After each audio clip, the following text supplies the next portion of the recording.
할렐루야. 2020년 12월 27일 2020년의 마지막 주일 예배입니다.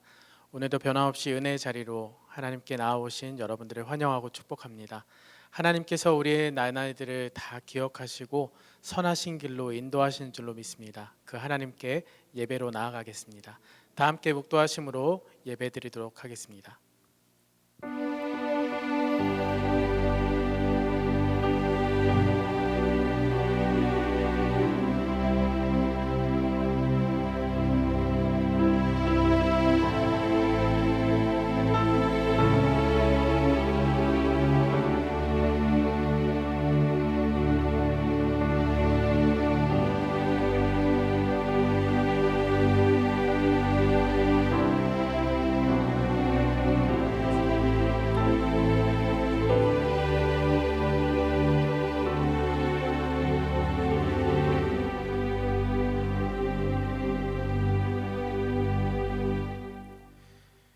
여호와는 나의 목자시니 내가 부족함이 없으리로다.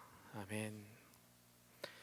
하나님, 지난 한 해를 되돌아볼 때 우리에게 너무나 부족한 것이 많이 있었고 또 어려운 상황 가운데 놓여져 있었지만 그러함에도 불구하고 하나님이 계시기에 우리가 부족함이 없다라고 고백할 수 있음에 감사합니다. 우리의 찬양의 이유가 되시며 우리의 예배의 주인이 되시는 하나님 앞에 다시 한번 나아가오니 그 하나님께서 우리를 충만으로 채워주시는 것을 경험하게 하여 주시고 지난 한 해 가운데 베풀어 주신 은혜를 다시 한번 기억하며 하나님 앞에 전심으로 나아가는 예배가 되게 하여 주시옵소서. 감사드리며 예수님의 이름으로 기도합니다. 아멘. 다 같이 일어나셔서 찬송가 35장 큰 영화로 신주 1절과 4절 찬송하겠습니다.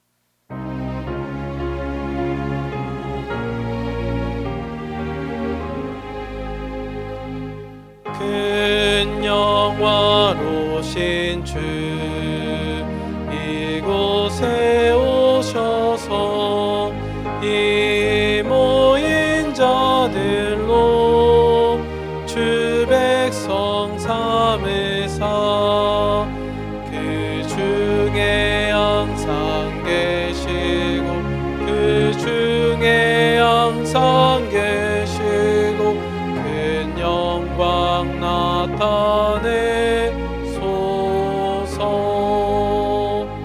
주 믿는 만민이 참 진리 지키며 옛 성도들 같이 주 찬송하다가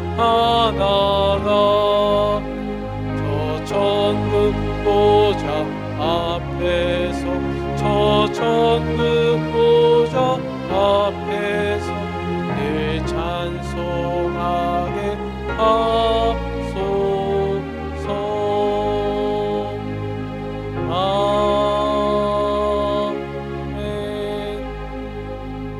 아멘. 지금은 주님 앞에서 지난 한 주간의 삶을 돌아보며 죄 앞에 연약함으로 쓰러졌던 우리의 모습들을 입술로 고백하며 회개하는 참회의 기도를 드리겠습니다.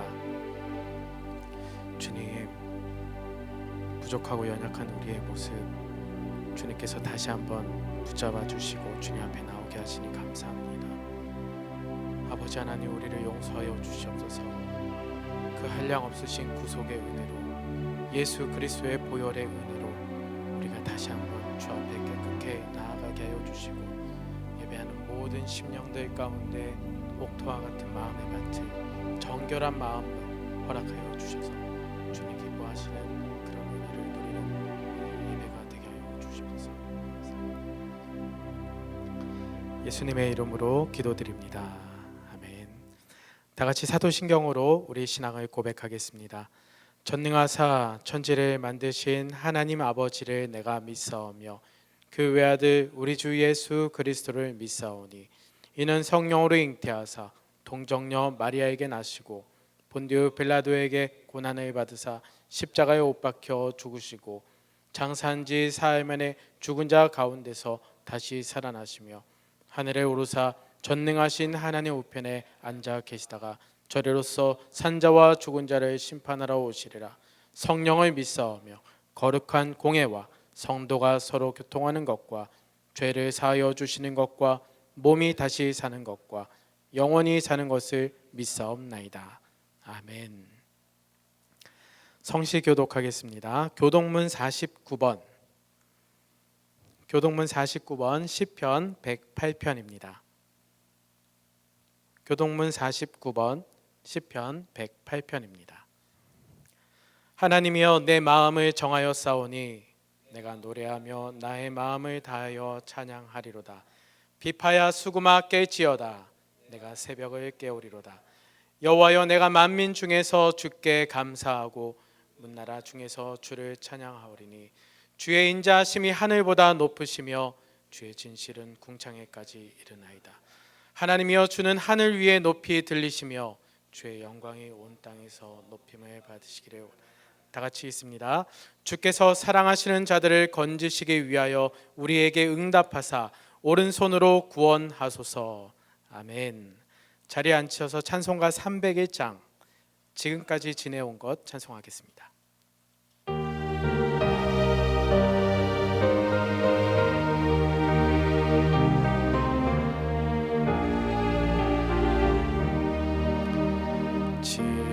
지금까지 지내온 것 주의 크신 은혜라.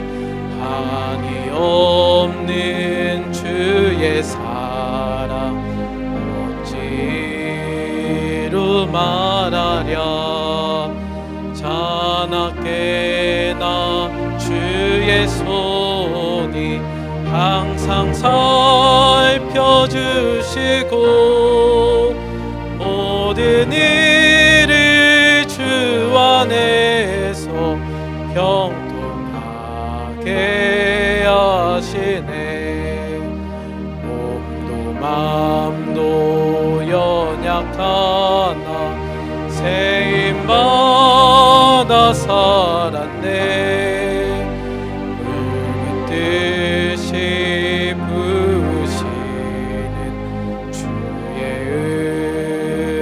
족하다. 사랑 없는 거리에 나 험한 산길에 맬 때 주의 손을 굳게 잡고 찬송하며 가리라. 주님 다시 배울 날이 날로 다가와. 무거운 짐 주께 맡겨 벗을 날도 멀잖네. 나를 위해 예비하신 고향 집에 돌아가 아버지의 품 안에서 영원토록 살리라. 아멘. 다 함께 기도하시겠습니다. 천지를 창조하시고 운행하시는 하나님 아버지께 찬양과 감사를 드립니다. 이제 추운 겨울의 속으로 접어들고 있습니다. 날씨가 추워지면서 코로나도 한층 더 우리를 괴롭히고 있습니다. 우리가 이를 이겨나갈 수 있음은 오직 주님의 보호와 우리의 기도뿐임을 알고 있습니다. 주님의 능력과 인자하심으로 우리에게 인내와 능력을 부어주시어 이를 이겨나가고 주님께 자유함으로 예배하고 찬양과 경배케 하여 주시옵소서. 이제 즐거운 크리스마스 시즌도 지나가고 있습니다. 이 기쁜 성탄으로 하늘에는 영광이요 땅에는 평화를 갖게 하시어 온 땅의 백성들이 주님의 품으로 모두 들어오게 하여 주시옵소서. 풍성한 은혜를 주시는 하느님 아버지, 우리에게 교회를 딴 곳으로 옮겨야 하는 큰 기도 제목이 있습니다. 담임 목사님을 비롯하여 모든 성도들이 함께 기도하고 있으며 어느 길, 어느 곳으로 가야 할지를 찾고 있습니다. 주님, 우리에게 힘과 능력과 분별력을 주시고 주님 함께하여 주시옵소서. 또한 전교인이 하나 되게 하여 주시고 함께 힘을 합쳐 주님의 인도하심에 따르게 하여 주시옵소서. 오늘 말씀 전하시는 이광세 목사님 손을 꼭 잡아주시고 성도들에게 은혜와 희망의 말씀을 전하게 하여 주시옵소서. 말씀을 듣는 우리 모두가 믿음의 열정으로 주님의 뜻을 이루어 나아가며 마음에 교만과 허영심을 자제하여 겸손과 정직과 믿음을 갖게 하여 주시고 오직 주님의 영광만을 나타내게 하여 주시옵소서. 주님, 또 오늘 예배가 금년도의 마지막 주일 예배입니다. 금년의 모든 힘들고 어려움을 회개하며 극복하고 내년에는 모든 교인들이 은혜 받고 축복받게 하여 주시옵소서. 또 새로운 교회를 찾아 자유롭고 안정되고 평안한 예배로 주님께 영광 돌리는 희망의 예배를 드릴 수 있도록 역사하여 주시옵소서. 모든 진행을 주님께 의탁합니다. 주님, 인도해 주시옵소서. 감사하고 예수님 이름으로 기도합니다. 아멘.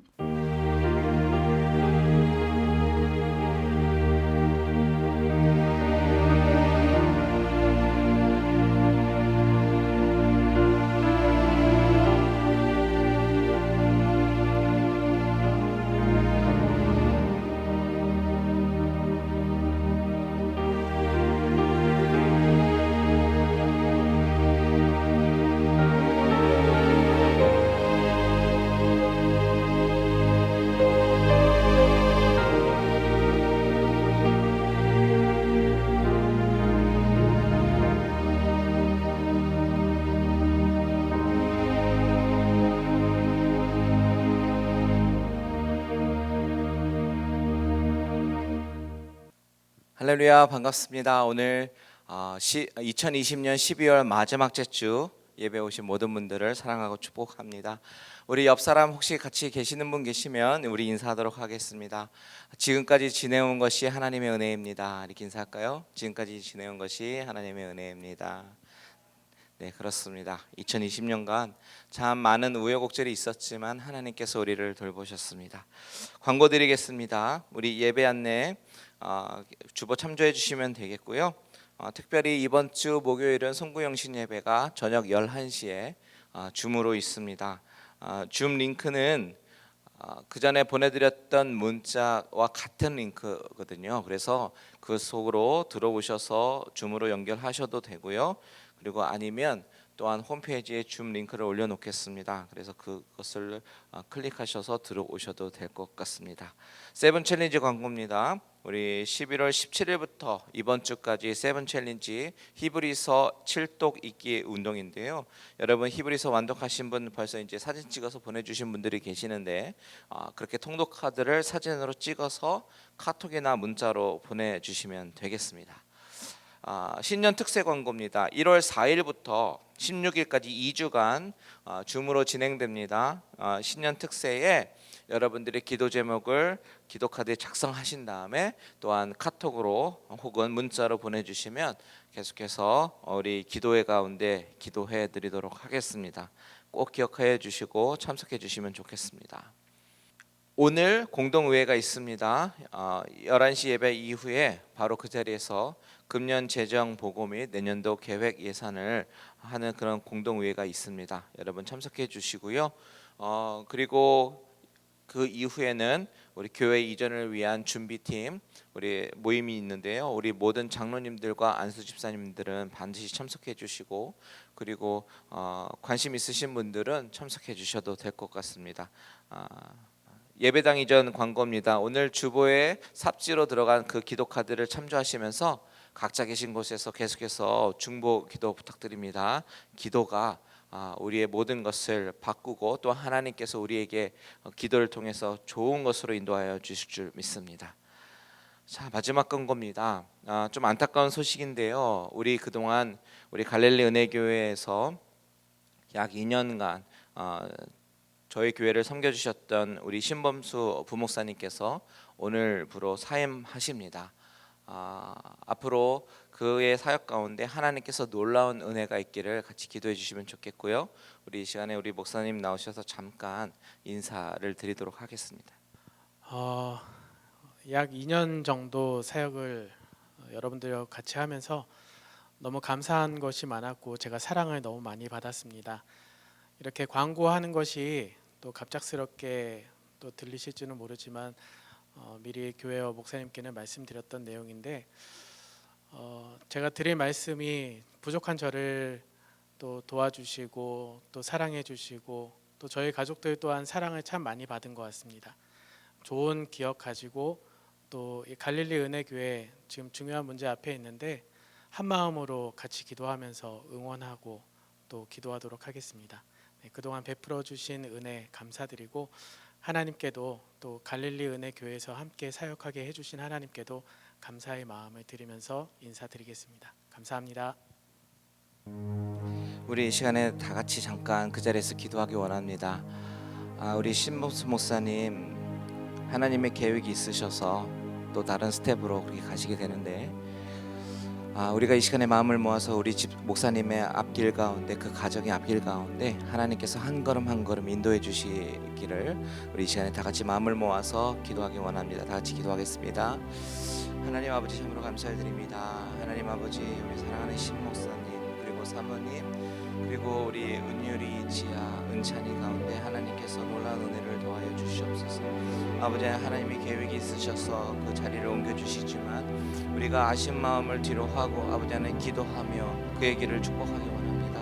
하나님께서 아버지 하나님 그 길을 인도하여 주시고 아버지 하나님 그 앞으로 펼쳐지는 그 인생 가운데 하나님께서 늘 동행하여 주시며 사역 가운데 함께하여 주시고 하나님께서 놀랍게 아버지 하나님 그 목사님을 사용하여 주셔서 하나님의 나라의 확장을 위해서 귀하게 쓰임받는 귀한 가정 되게 하여 주시옵소서. 아버지 하나님 한 발자국 한 발자국 주님께서 인도하시고 함께하여 주실 줄 믿습니다. 하나님 아버지 참으로 감사드립니다. 하나님 주님께서 아버지 하나님 우리 신범수 목사님과 그의 가정을 사역자로 세워주시고 또한 하나님의 계획과 섭리 가운데 아버지 하나님 순종함으로 나아갑니다. 아버지 하나님 그의 가정을 주님께서 복되게 하여 주시고 그의 사역을 통해서 많은 영혼들이 주님에게로 돌아올 수 있는 귀한 사역이 될 수 있도록 인도하여 주시옵소서. 아쉬운 마음을 뒤로 합니다. 하지만 이 모든 것이 하나님의 주권과 섭리 가운데 있음을 우리가 인정하며 믿고 나아가오니 하나님 기도하기는 그 가정 가운데 축복하여 주시고 더 많은 풍성한 은혜를 더하여 주셔서 그의 만나는 모든 사람들 가운데 이 만남을 통해서 하나님이 살아계신 하나님이 발견되고 하나님의 사랑이 아버지 증거되는 귀한 가정으로 하나님께서 축복하여 주시고 인도하여 주시옵소서. 모든 영광 주님께 올려드리기 원하며 예수님의 이름으로 기도합니다. 아멘. 아멘. 감사합니다. 이 시간에 다 같이 자리에서 일어나셔서 우리 봉헌 찬송 드리도록 하겠습니다.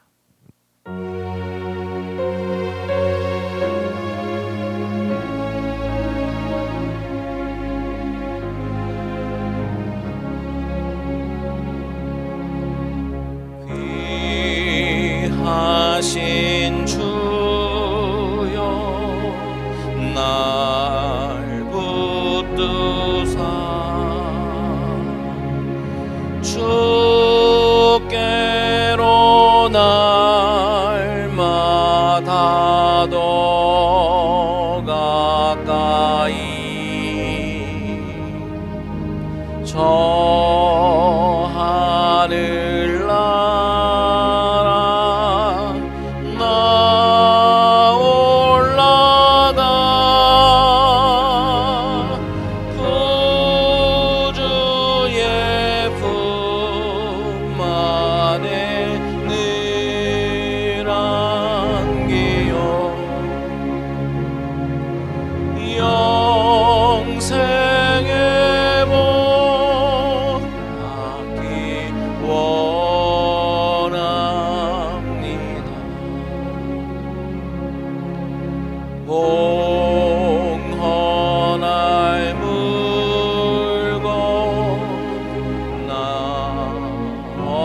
없어도 날마다 주께로 더 가까이 내 죄를 주께 하고니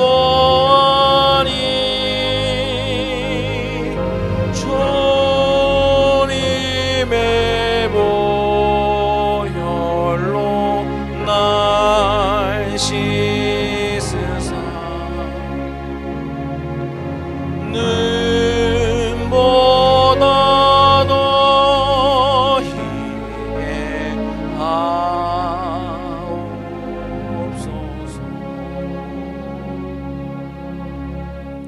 하나님, 어느덧 2020년의 한 해가 다 지나고 마지막 제 주일 하나님 앞에 예배드립니다.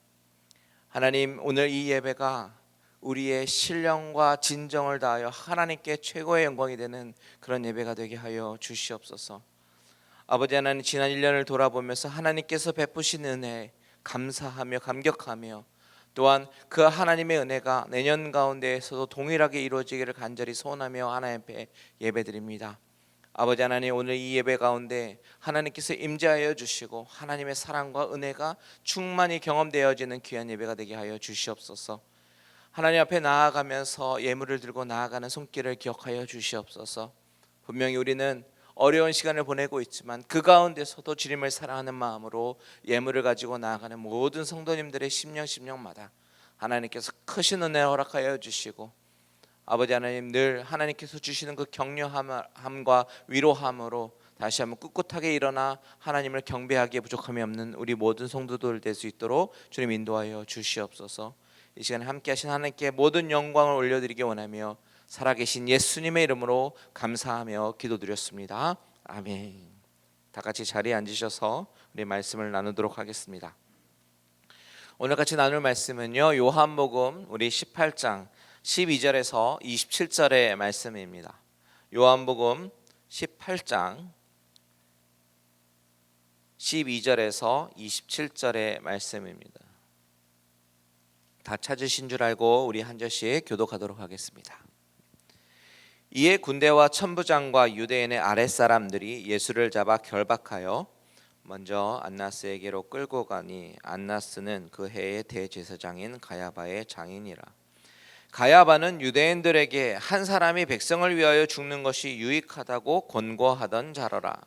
시몬 베드로와 또 다른 제자 한 사람이 예수를 따르니, 이 제자는 대제사장과 아는 사람이라 예수와 함께 대제사장의 집들에 들어가고, 베드로는 문 밖에 서 있는지라 대제사장을 아는 그 다른 제자가 나가서 문 지키는 여자에게 말하여 베드로를 데리고 들어오니, 문 지키는 여종이 베드로에게 말하되 너도 이 사람의 제자 중 하나가 아니냐 하니, 그가 말하되 나는 아니라 하고, 그때에 추운 고로 종과 아랫사람 이불을 피우고 서서 쬐니 베드로도 함께 서서 쬐더라. 대제사장이 예수에게 그의 제자들과 그의 교훈에 대하여 물으니, 예수께서 대답하시되 내가 드러내놓고 세상에 말하였노라. 모든 유대인들이 모이는 회당과 성전에서 항상 가르쳤고 은밀하게는 아무것도 말하지 아니하였거늘 어찌하여 내게 묻느냐. 내가 무슨 말을 하였는지 들은 자들에게 물어보라. 그들이 내가 하던 말을 아느니라. 이 말씀을 하심에 곁에 섰던 아랫사람 하나가 손으로 예수를 쳐 이르되 내가 대제사장에게 이같이 대답하느냐 하니, 예수께서 대답하시되 내가 말을 잘하였으면 그 잘못하는 것을 증언하라. 바른 말을 하였으면 내가 어찌하여 나를 치느냐 하시더라.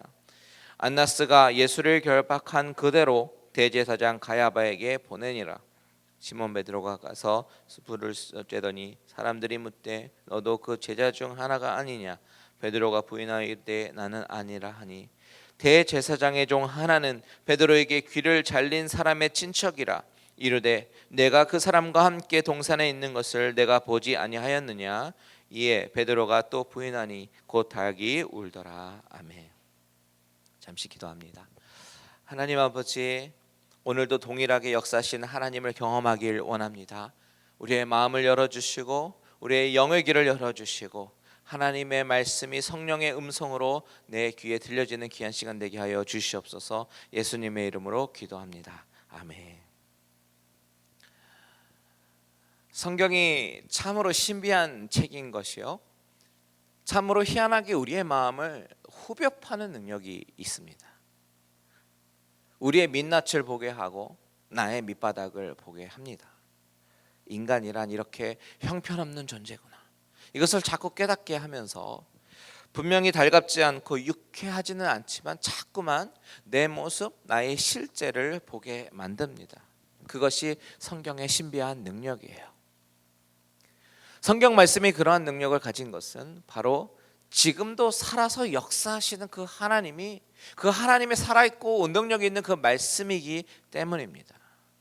오늘 요한복음 18장에 와서 주님은 자신의 사랑하는 제자였지만 배신하여 군대를 데리고 온 그런 가룟 유다와 마주하게 됩니다. 그리고 그 군대로 인해서 체포돼서 끌려가게 되는데, 이 18장의 전체적인 이야기의 흐름 가운데 등장하는 인물들이 꽤 많이 있어요. 가룟 유다, 베드로, 안나스, 가야바, 빌라도, 이렇게 이런 사람들이 이야기를 주도하면서 끌고 가는 인물들이 많이 나오는데, 요한복음의 저자 요한은 심지어 다른 복음서에서도 기록하지 않은 그런 이야기들을 조차 기록하면서 의도하고 있는 것이 있습니다. 그것이 무엇이냐면 바로 인간들의 민낯을 드러내어 보여주는 것입니다.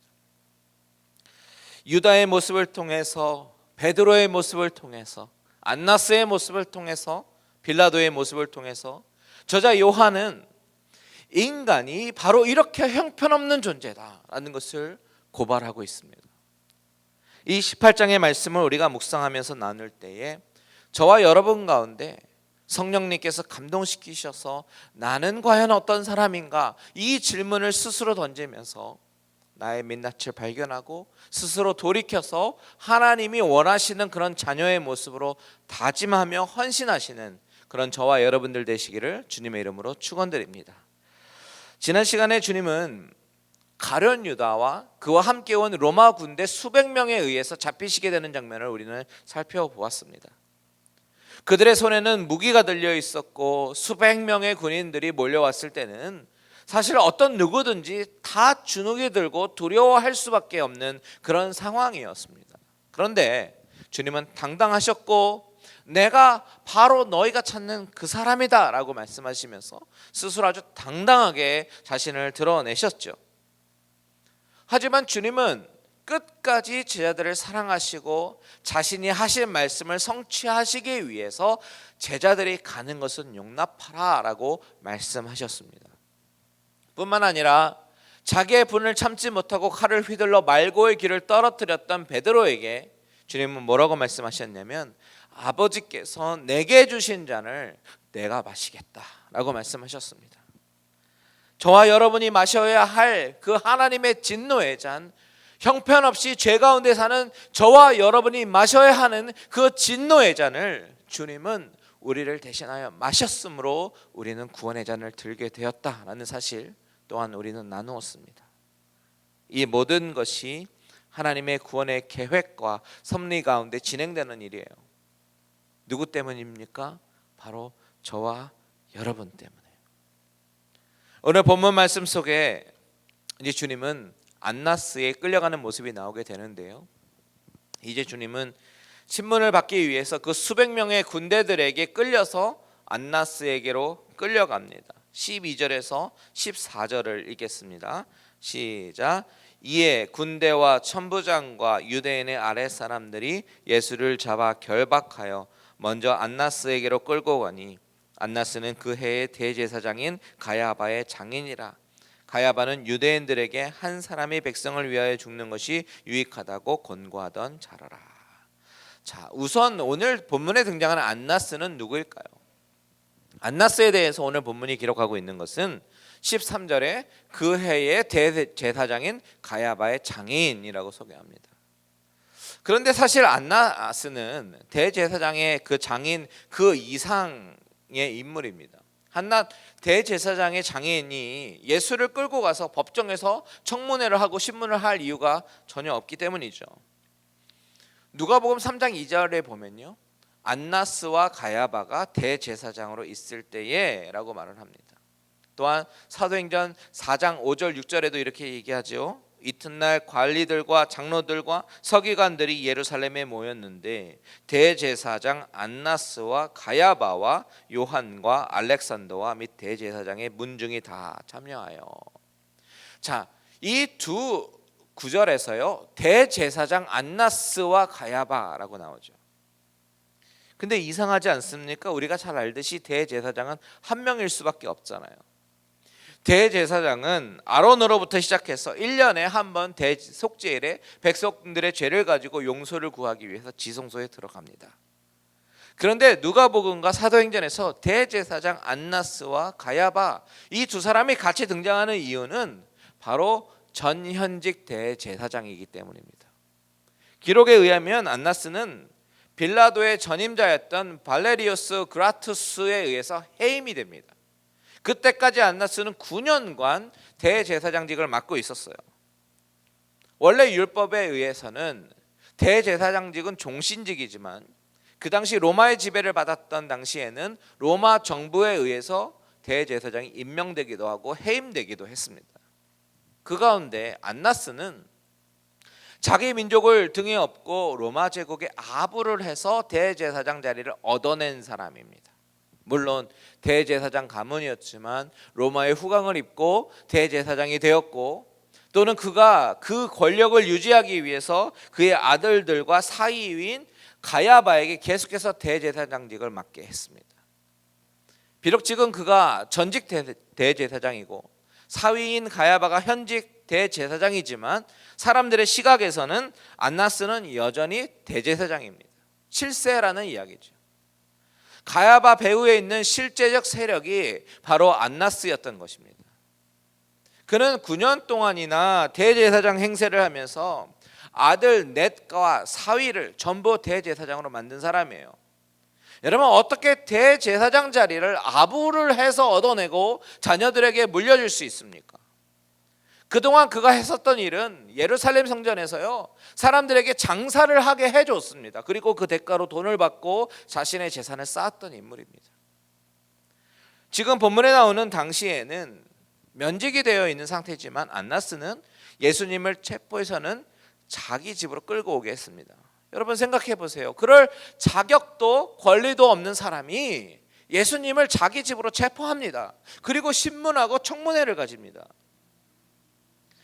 여러분, 성경이 이 안나스의 모습을 보여주는 이유가 무엇일까요? 왜냐하면 이 안나스의 모습은 사실 인간의 모습이기 때문입니다. 어쩌면 저와 여러분의 모습일지도 모릅니다. 자격도 되지 않으면서 불법을 저지르는 사람, 어떻게 해서든지 아부와 아첨을 통해서 세상의 높은 자리에 앉으려고 하고 권력을 유지하기 위해서 온갖 수단과 방법을 가리지 않는 사람, 물욕으로 인해서 성전의 본질을 깨트리고 장사의 터로 만들었던 사람, 율법에 따라서 백성의 죄를 거룩하신 하나님 앞에서 다루어야 하는 그런 직책이고 존재지만 그 자신 자체가 부패해서 자기 죄조차도 다루지 못하고 거룩하신 하나님을 올바로 알지 못하는 그런 무지한 사람, 이 모습을 보면서 수많은 한국교회 교계 지도자들이 떠오릅니까? 재정적 비리에 연루되고 대형교회 세습하고 많은 사람들로부터 존경 아닌 존경을 받기 위해서 수단과 방법을 가리지 않는 가슴 아픈 현실이 어쩌면 안나스의 모습 가운데 있을지도 모릅니다. 그런데 여러분, 이것은 사실 어느 누구의 모습이 아닙니다. 이것은 다른 사람을 향한 화살표가 아니라 인간 본연의 모습이고 바로 저와 여러분의 모습입니다.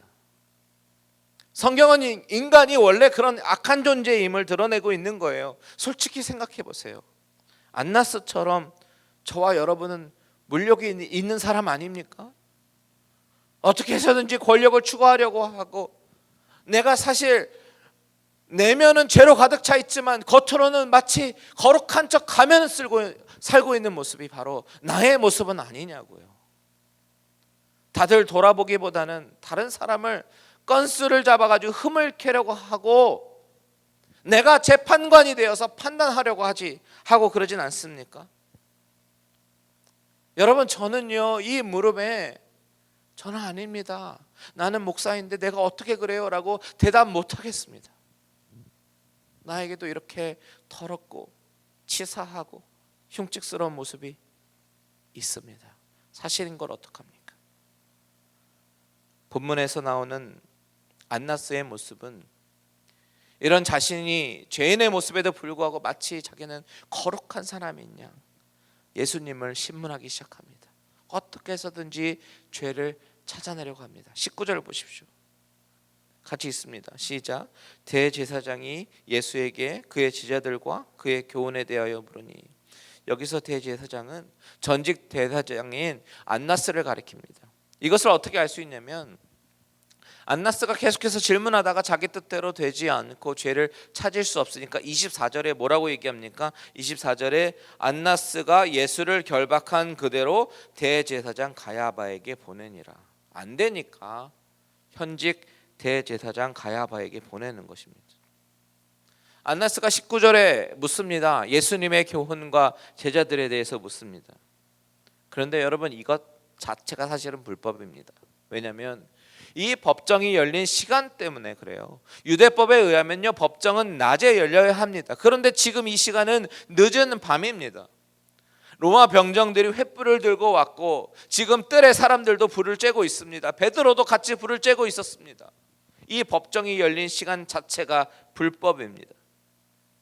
게다가 그 당시 재판 절차는 피고에게 이렇게 직접 묻지 않습니다. 증인의 증언만 아주 중요한 증거로 채택을 합니다. 그것도 여러 증인들 아주 자세하게 증언을 하게 해서 서로 자세한 부분까지 일치를 해야지만 죄를 정할 수가 있었습니다. 그런데 지금 안나스는 그런 모든 절차를 무시한 채 예수님께 물어보고 있는 것입니다. 이것이 불법입니다. 모든 것이 불법 천지입니다. 그래서 주님은 20절과 21절에 나는 항상 은밀하게 말하지 않았다. 늘 공적으로 회당과 성전에서 드러내놓고 가르쳤다라고 말하면서 21절에 어찌하여 내게 묻느냐, 들은 자들에게 물어보라 라고 증인을 요구하고 있는 것입니다. 전혀 주눅들지 않고 당당하신 주님, 하지만 자신이 감당해야 될 그 진노의 잔을 끝까지 감당하시는 그 주님의 모습을 요한은 묘사하고 있습니다. 그런데 여러분, 주님의 이런 모습과는 아주 대조적으로 인간의 비겁한 모습을 또한 대조적으로 보여주고 있는데요. 이번에는 베드로의 모습을 보겠습니다. 요한은 안나스의 모습과 베드로의 모습을 계속해서 대체하면서 묘사하고 있어요. 왜 그럽니까? 왜냐하면 이 두 사람의 이 묘한 대조를 통해서 또한 우리의 모습을 다시 한번 보여주기 위해서입니다. 안나스는 그리스도를 정죄하여 죽이려는 의도로 예수님을 잡아서 신문하는 그런 전직 대제사장이고, 베드로는 어떻게 해서든지 예수님을 보호하려는 생각으로 목숨을 걸고 대제사장의 뜰까지 따라온 그런 예수님의 제자입니다. 이 두 사람은 어떻게 보면 둘 다 하나님의 종입니다. 한 명은 대제사장으로, 한 명은 제자로서 말이죠. 그런데 이 두 사람 또한 전혀 다른 길을 가고 있어요. 한 사람은 예수님을 죽이려고 하고, 한 사람은 보호하려고 합니다.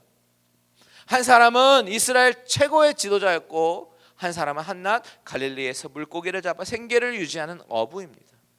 하지만 결국 두 사람 둘 다 예수님을 버리죠.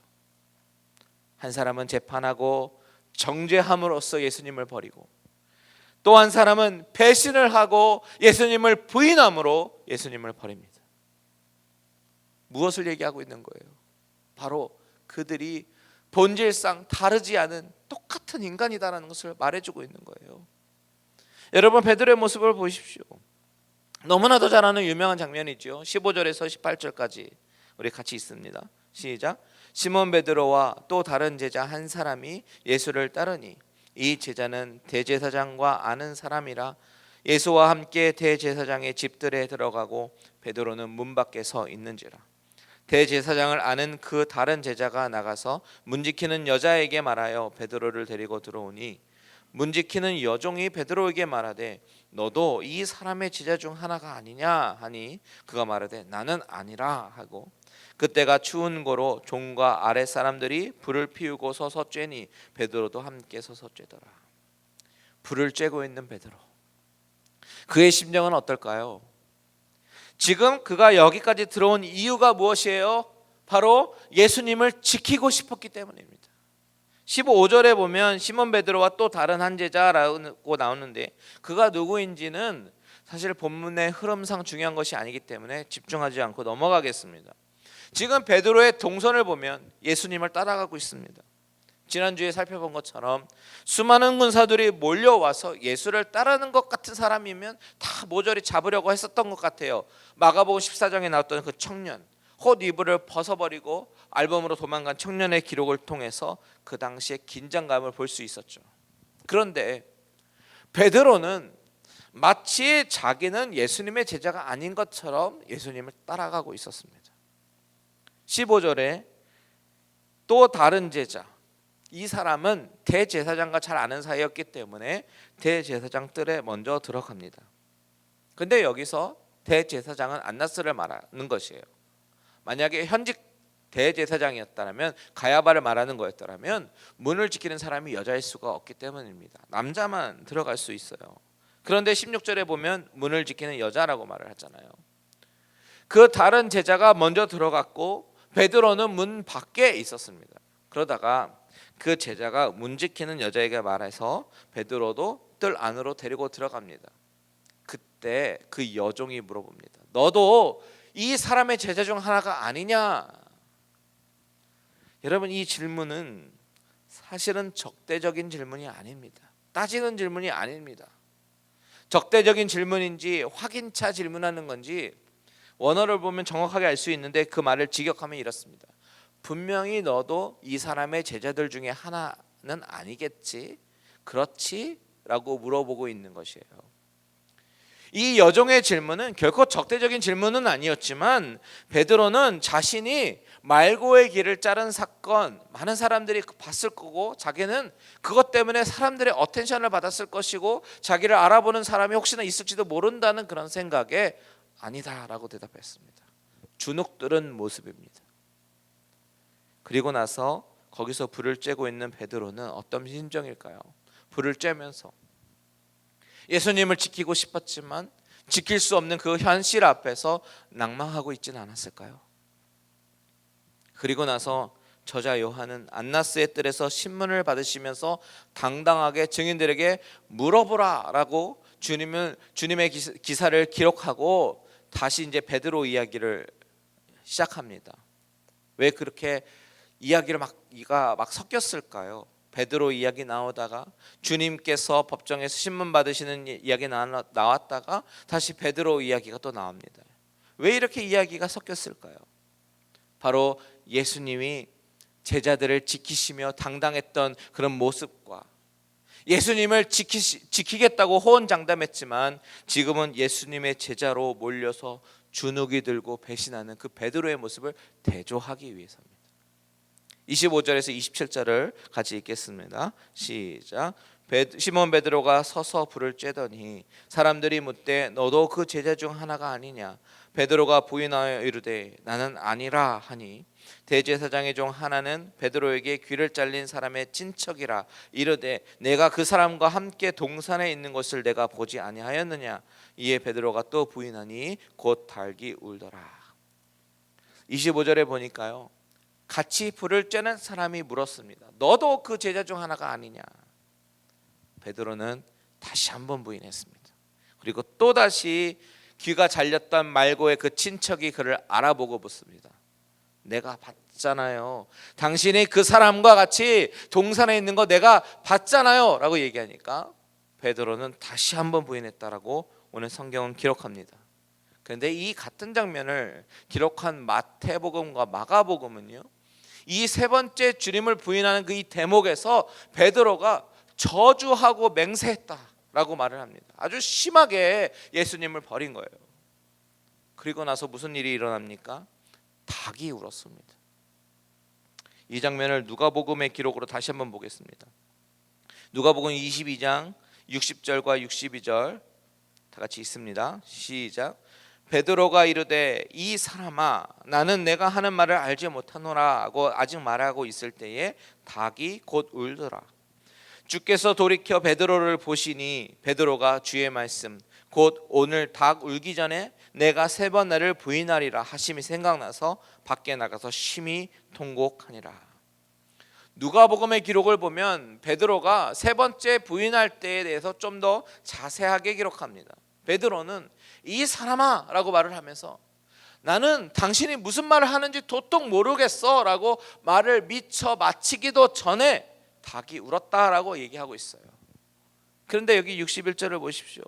주께서 돌이켜 베드로를 보시니, 주님이 베드로가 부인하는 장면을 보시고 그 닭이 우는 그 순간에 베드로와 주님의 눈이 마주쳤습니다.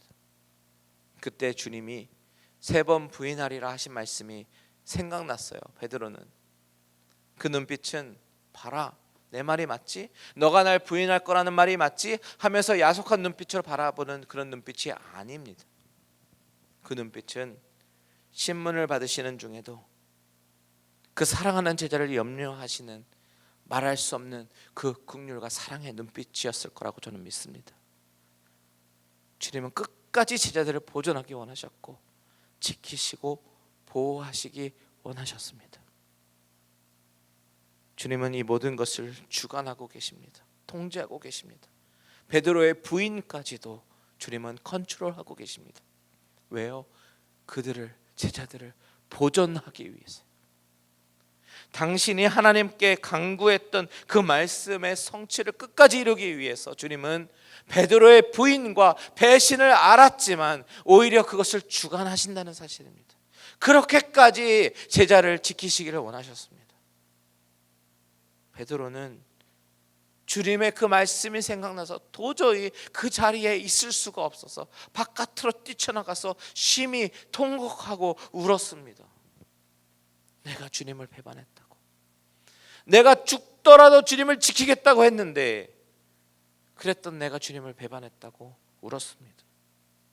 여러분, 안나스와 베드로 이 두 사람의 기록으로 인해서 우리 인간이 얼마나 부패한 인간인가를 보여줍니다. 이 두 사람은 다른 것 같지만 전혀 다른 사람이 아닌 아주 똑같은 본질상 똑같은 인간입니다. 주님은 이렇게 철저하게 인간으로부터 버림을 받으셨습니다. 권력자로부터 버림받으시고 평생 친구와 같은 제자로부터 버림을 받으셨습니다. 여러분, 이 안나스는 누구의 모습입니까? 이 베드로는 누구의 모습입니까? 저 사람의 모습입니까? 아니요, 나의 모습이에요. 우리는 다 똑같습니다. 교회 오래 다니고 봉사 열심히 하면 다른 인간이 됩니까? 아니요, 똑같은 죄인입니다. 세상에서 하나님을 인정하지 않고 하나님을 부인하고 죄를 짓고 살아가는 사람하고 교회 열심히 다니는 우리하고 본질적으로 다르지 않습니다. 다만 다른 것이 있다면 그럼에도 불구하고 그리스도의 보혈로 덮어주셔서 의롭다라고 여기신다는 사실이에요. 나는 의롭지 않아도 의롭다라고 칭하십니다.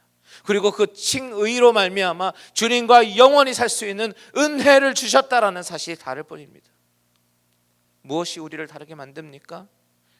오직 은혜, 오직 믿음, 오직 성경, 오직 그리스도, 이것이 우리를 다르게 만듭니다. 그래서 우리는 오직 하나님께만 영광을 올려야 하는 것입니다. 이것이 바로 종교개혁의 5개, 5대 솔라입니다. 오직 은혜, 오직 믿음, 오직 성경, 오직 그리스도, 오직 하나님께만 영광. 오늘도 우리는 베드로처럼 연약하여 넘어지지만 오직 하나님의 은혜와 긍휼을 구하며 다시 일어나서 하나님께만 영광을 올려드리는 저와 여러분들 되시기를 예수 그리스도 이름으로 축복합니다. 다 같이 찬양하고 기도합니다.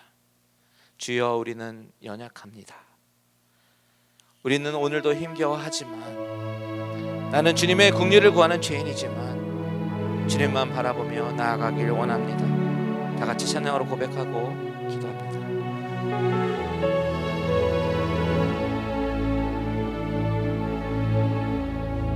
주여 우린 연약합니다. 우린 오늘을 힘겨워합니다. 주 뜻 이루며 살기에 부족합니다. 우린 연약합니다. 주여 우린 넘어집니다. 주여 우린 넘어집니다. 오늘 하루 또 실수합니다. 주의 긍휼을 구하는 죄인입니다. 우리 주만 바라봅니다. 한없는 주님의 은혜, 한없는 주님의 은혜, 온 세상 위에 넘칩니다. 가릴 수 없는 주 영광, 온 땅 위에 충만합니다. 주님만 이기리 우린 그 길 따라갑니다. 그날에 우리를 이루신 주는 완전합니다. 한없는 주님의 은혜, 한없는 주님의 은혜, 온 세상 위에 넘칩니다. 가릴 수 없는 주 영광, 온 땅 위에 충만합니다. 주님만 이기리 우린 그 길 따라갑니다. 그날에 우린 이루신 주를 완전합니다. 우리 이 시간 다같이 기도하기 원합니다. 주님, 그렇습니다. 나는 내 모습이 베드로처럼 연약하고 내 모습이 안나스처럼 악한 모습이 있습니다. 주님, 나는 오늘 또한 넘어지고 나는 또한 오늘도 실패하지만 아버지 하나님, 주님 앞에 은혜와 긍휼을 구하오니 하나님께서 나와 함께하여 주시고 나를 은혜로 회복시켜 주시옵소서. 우리 다 같이 주님의 이름 한번 부르고 기도합니다. 주여, 하나님 아버지, 그렇습니다. 아버지 하나님, 내 마음속에 아버지 하나님 내 자신을 정직하게 드려보니 아버지 하나님 정말 안나스처럼 교활하고 안나스처럼 아버지의 물력이 있고 안나스처럼 아버지 하나님 세상에서 아버지 명예를 추구하는 모습도 있고 아버지 하나님 또 베드로처럼 아버지 하나님 주님을 위해서 살겠다고 다짐했지만 아버지 하나님 또한 아버지 현실 속에서 무너지며 아버지 하나님 정말 아버지 하나님 주님을 배반하고 살아가는 아버지 그 모습이 바로 나의 모습임을 아버지 하나님 오늘 말씀을 통해서 말씀하십니다. 아버지요, 아버지요, 아버지 하나님 주님 앞에 아버지 하나님 다시 한번 아버지 우리 연약함을 간구하며 아버지 하나님 은혜의 긍휼을 구합니다. 아버지요, 주님께서 우리를 불쌍히 여겨주시고 아버지 하나님 긍휼히 여겨주시고 다시 한번 하나님의 은혜로 다시 한번 세워주셔서 아버지 하나님, 내가 하나님 앞에 온전히 아버지 하나님 변화되어져 가면서 나아갈 수 있는 우리들의 모습이 되게 하여 주시옵소서. 아버지 연약하고 아버지 부족하고 또 넘어지지만 아버지 하나님 주님의 은혜와 긍휼을 구합니다. 주여, 우리에게 은혜를 베풀어 주시옵소서. 긍휼을 베풀어 주시옵소서. 하나님 앞에 다시 한번 아버지 하나님 정말 무릎 꿇고 나아가는 우리들 모습 아버지 하나님 다시 한번 아버지 하나님 앞에 다짐하며 나아가오니 아버지 하나님 은혜를 허락하여 주시옵소서. 아버지 하나님 우리를 통해서 우리 교회를 통해서 하나님의 온전한 나라가 이루어질 수 있도록 주님 인도하여 주시옵소서. 하나님 아버지, 오늘 이 본문 말씀을 통해서 보여주시는 우리의 모습이 너무나도 마음이 아픕니다. 내가 바로 안나스처럼 세상의 물욕과 권력의 욕심과 불법을 자행하는 사람이었고, 내가 베드로처럼 주님을 위해서 살겠다고 다짐했으면서도 또한 넘어지고 현실 앞에서 타협하고 두려워하며 주님을 멀리 도망치고 나왔던 우리의 모습이 바로 베드로의 모습이었습니다. 하나님 아버지, 내가 이렇게 연약하고 부족한 모습이지만 그래도 나를 은혜로 세워주시고 다시 한번 용서해 주시고 긍휼을 베푸시는 그 주님을 다시 한번 기억합니다. 하나님, 은혜가 필요합니다. 하나님, 긍휼이 필요합니다. 나를 다시 한번 세워주시고 주님의 은혜로 세워주시옵소서. 아버지, 나의 의지로서가 아니라 하나님의 은혜로 살아가는 우리 모든 갈릴리 은혜교회 식구들이 되게 하여 주시옵소서. 이제는 우리 주 예수 그리스도의 은혜와 하나님 아버지의 지극하신 사랑하심과 성령님의 감화감동, 위로, 교통 충만케 하신 은혜가 내가 내 자신을 바라볼 때 정말 연약함 투성이고 죄악 투성이지만 그래도 은혜를 베풀어 주시고 긍휼을 베풀어 주시는 하나님을 바라보며 다시 한번 회복해 되기를 원하는 모든 심령들과 가정들과 하시는 모든 일들 위해 이제로부터 영원토록 함께 계실지어다.